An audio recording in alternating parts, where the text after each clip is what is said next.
強敵アベロンが現れる。次回「ワンピース地下迷宮ルフィ対トロッコ人間海賊王に俺はなる。伝説の秘宝をめぐる壮大なバトル。ワンピースハート・オブ・ゴールド7月16日土曜夜9時。ワンピースフィルムゴールド入場者にはクライマックスシーン34ページを収録したコミックス777巻をプレゼント。 Dragon Ball Super Episode 50 Review. The episode title is Goku vs. Black, The Path to the Sealed Future. Hands down, my favorite part of this episode was Goku vs. Black. It was a very good fight, and there was even a little bit of interesting dialogue in it. Black tells Goku, "What an honor, I wanted to fight you in this body." A common theory is that in the future, a Makaio-shin or some kind of demonic entity possesses Goku's body after it died from a heart virus.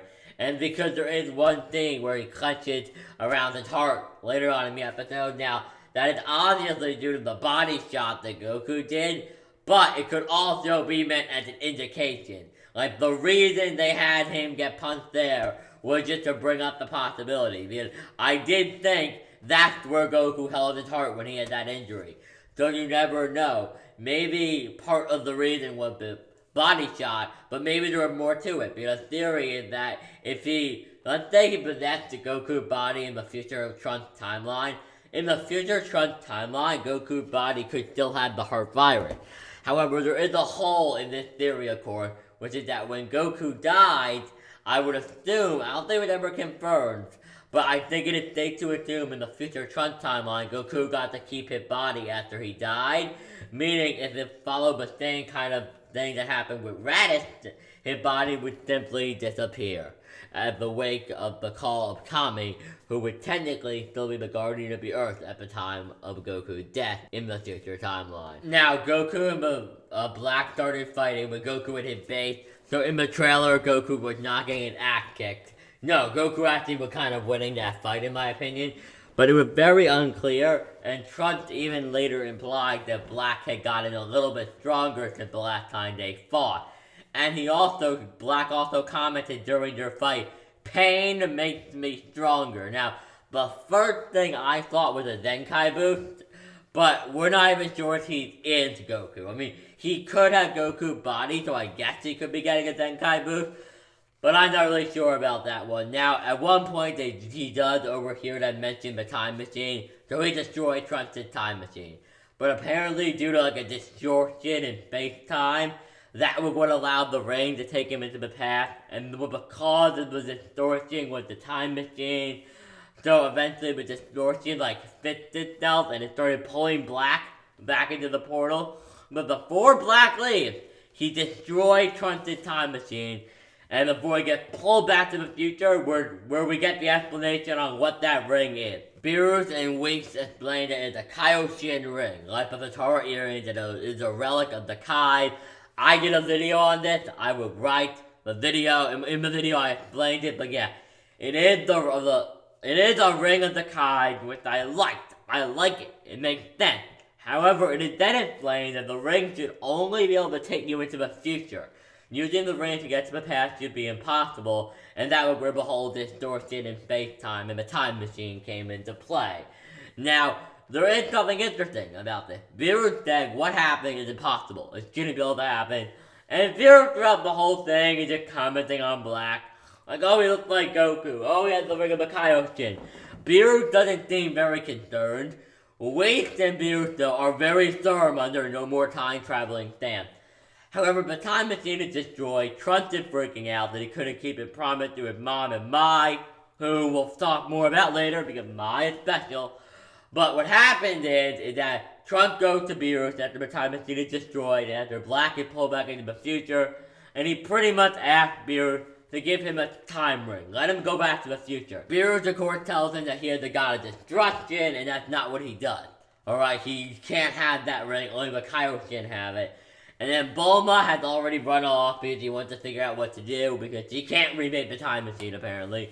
I think Bulma could remake the time machine if she really wanted to. I think if you gave her enough time, and in fact, you could theoretically have used Summon the Dragon. I'm not sure if it's been in years since the last time they summoned Shenron. I think it had. But couldn't they just summon Shenron and just ask him for something, like, recreate the time machine or restore it? I just wanted to point that out. Got him in Dragon Ball would take like a day at this point. But so they're all freaking out. Bulma ran into Castle Corp during the conversation between Beerus and Trunks. And this is where things get interesting. Bulma comes out with the Cell Time Machine, throws it on the ground, and he reveals, of course, the castle. He comes out with a castle, throws it on the ground, and Cell Time Machine. And there are a couple of problems I noticed.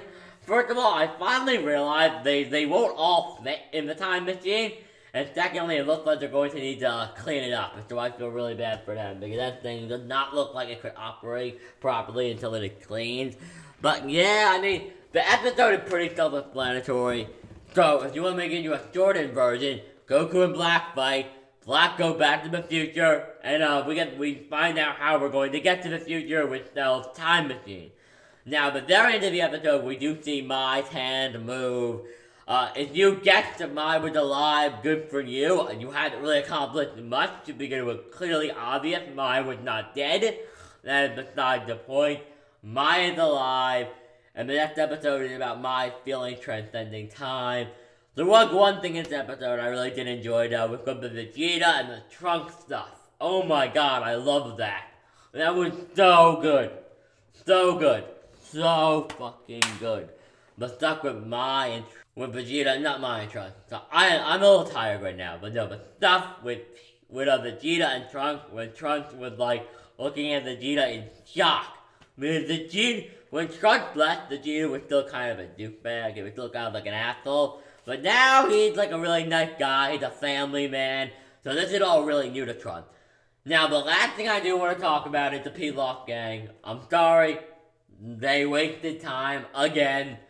So there's only 2 or 3 minutes dedicated to the Fire Brigade of the Pilaf gang. But I am not going to rant about it this time. The reason I'm not going to rant about it is because it appears this time the Pilaf gang could be a reference to the Dragon Ball special, Goku's Fire Brigade.